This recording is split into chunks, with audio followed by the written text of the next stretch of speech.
Ya, pertanyaan dari N. Salam kenal Ustadz, salam kenal juga. Bagaimana hukum suami menikah siri dengan wanita lain belum mendapatkan persetujuan dari istri pertama?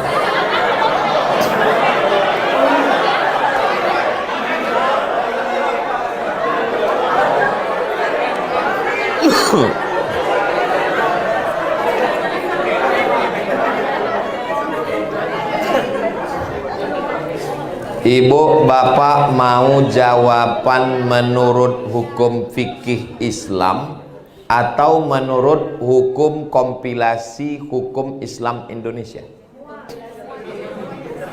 Dari bunyi semua tadi macam mau mengamuk orang.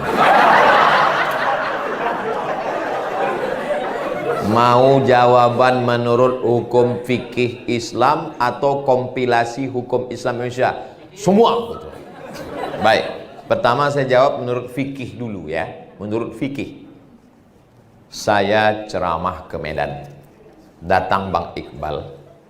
Kata Bang Iqbal, ada ini jamaah ingin betullah dia punya suami Ustadz Somad, dia bersedia nikah siri. Jangan direkamnya. Lalu menikahlah saya. Nauzubillah, nauzubillah, nauzubillah. Khawatir pula saya dikabulkan siang Ramadan. Ada walinya, ayah perempuan tuh. Ada saksinya 2 orang yang adil, tidak penjahat dari BPJS Ketenagakerjaan. Ada maharnya, ada ijab, ada qabul. Lalu si wali menikahkan. Kunikahkan engkau dengan anakku dengan mahar sebentuk cincin emas tunai. Kata 2 orang saksi itu sah. Dia sahnya tak bisa kuat karena takut mau mulutnya bau. Sah, bau kali katanya. Sah kata dia. Sekarang saya tanya, menurut fikih Islam, Bu, nikahnya sah apa tak sah? Alah, takut pula kalian bilang sah. Nikahnya sah. Nikahnya sah, Bu. Nikahnya sah menurut hukum fikih Islam. Saking banyak. Tuh, belum. Secara fikih Islam nikahnya sah karena cukup rukun dan sah. Saking banyaknya laki-laki melakukan ini, perempuan teraniaya, maka pemerintah Republik Indonesia beserta para ulamanya, Kementerian Agama, Nahdlatul Ulama, Muhammadiyah, Al-Wasliyah, Persatuan Tarbiyah Islamiyah, maka duduklah mereka bagaimana menyelamatkan ibu-ibu yang teraniaya. Makin tenang dulu kalian, tenang dulu.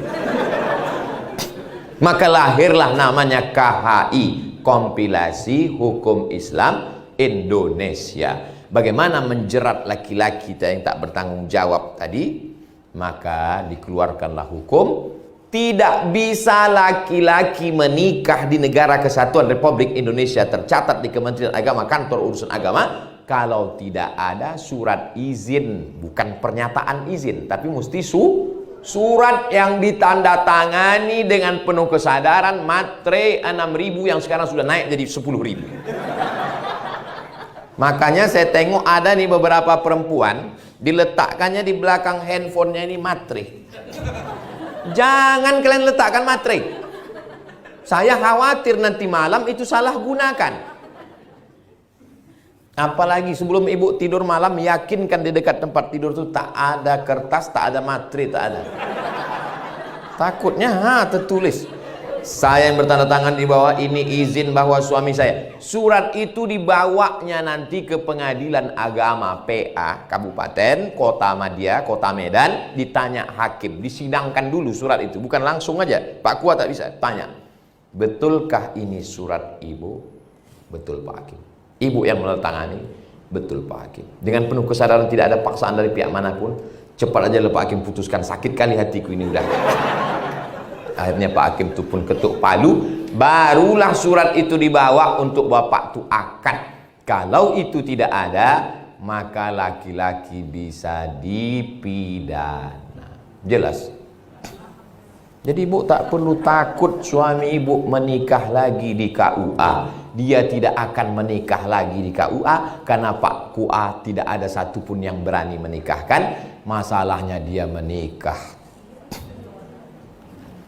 Mudah-mudahan Allah menjaga hati bapak. Tapi kalau saya lihat dari bapak-bapak yang ada di BPJS Ketenagakerjaan, orangnya setia-setia.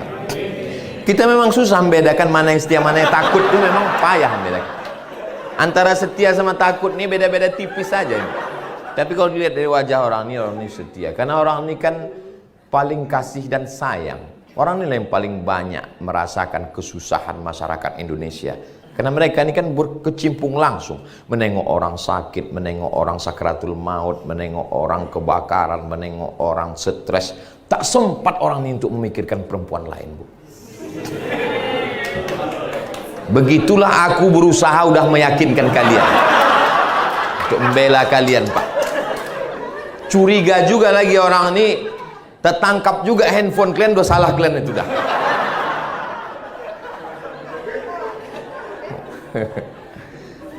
Jadi insya Allah ibu ada usaha dan ikhtiar, tapi ada yang lebih hebat daripada usaha. Jadi kalau ada ibu yang jilbabnya bagus, pakai bedak bagus, pakai lipstik bagus, saya husnuzon, itu bukan untuk laki orang tapi untuk lakinya, supaya lakinya tak berpindah ke lain hati.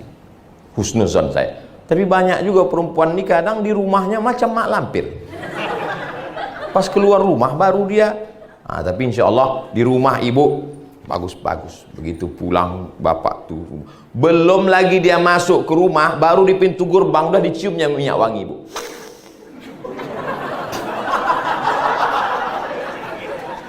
Jangan sampai yang mencium minyak wangi ibu imam sholat tarawih. Ibu di sop paling belakang, dia di depan. Hilang simpang lakum dinukum waliyadi. Hangkingkan bau. Minyak wangi ibu itu untuk laki ibu di rumah, bukan untuk laki orang. Saya disuruh mak saya mengantar undangan. Dulu nih ceritanya. Pergi ke wantar dulu undangan. Ting tong, buka bel. Terkejut saya sangka salah alamat. Ini rumah Bu Anu, saya lah katanya. Lain muka ibu itu. Terkejut saya. Balik saya ke rumah, saya cerita sama mak saya. Mak, lain muka ibu itu. Iyalah, dia bertopeng selama ini. Biarlah ibu cantik di depan bapak. Pulang bapak tuh ibu pakailah baju dinas. Pakai wangi-wangian. Anak macam mana Pak Ustadz masih kecil? Kasih dia antimo. Jangan banyak, setengah aja. Setengah. Kalau sepapan lama dia tuh. Kata-kata. Nah, itu ikhtiar, itu usaha. Tapi yang lebih daripada itu adalah ibu tahajud malam, ya Allah, jaga lakiku ini, jaga hatinya ya Allah, jaga hatinya, jangan sampai bersimpang berbelok, jangan dia menengok perempuan lain ya Allah. Kalaupun nampaknya anak gadis, nampaknya tua muka anak gadis itu di mata dia ya Allah. Kalau ada mantan pacar dia dulu ya Allah, selamatkan dia ya Allah. Kalau tidak, dua gendangnya ya Allah. Kalau tidak mantannya itu mati, dia ini mati duluan. Doa silahul mu'min. Doa itu senjatanya orang beriman. Duitnya keluar, handphonenya jalan, cakapnya, semua berawal dari hati. Kalau hatinya sudah tertutup, tak terbuka lagi untuk yang lain. Dan itu hanya kuasa Allah subhanahu wa ta'ala. Di malam-malam Ramadan tahajud. Mama perasaan biasanya sujudnya sebentar, ini sujudnya kok lama? Untuk kau lah bang, supaya jangan gatal kau lagi.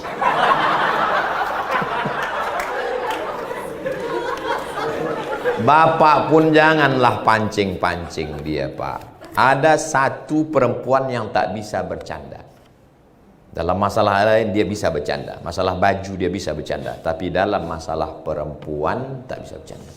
Jangan pernah Bapak bilang, abang kok lambat pulang? Ada pegawai baru tadi agak cantik. Padahal maksud Bapak mau bercanda. Dia serius. Tak bisa.